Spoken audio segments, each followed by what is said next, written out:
This is my testimony.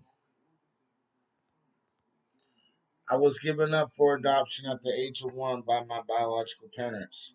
I lived in an orphanage until I was 3 with my sister Anna.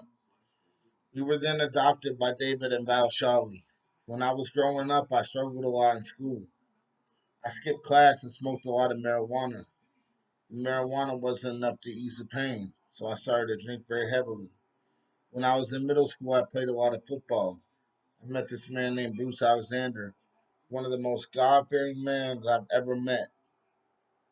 Me and my football team were informed that Bruce had cancer.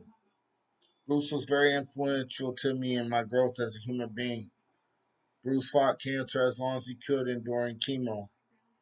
I was walking to my locker in school, and I was informed that Bruce passed away. I was in the eighth grade when he passed. After he passed away, I lost my drive to go to school. I skipped a lot of class and went to a lot of parties, getting in trouble all the time and disappointing my family.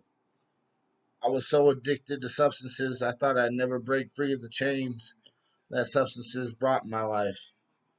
I was in and out of juvenile hall back in the day, rebelling against God every way I could. It was when my parents almost got a divorce that I finally found Jesus. I was crying hysterically, not knowing what would happen. I prayed to Jesus and said, Lord, don't let my parents get a divorce. The Lord answered me and said, I hear you. For a minute, I was puzzled why the King of the universe would want to literally talk to me. I further went into rebellion after that moment.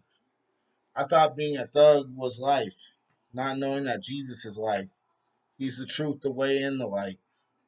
Jesus is the only way into heaven. We can't live this life by ourselves. It gets too lonely without something to believe in. I barely got my diploma in high school because I got in trouble for stealing money from someone's house.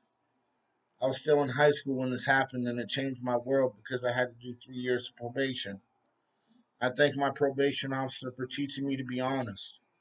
I've lived in group homes for 10 years now, and I can finally say God blessed me with a good home.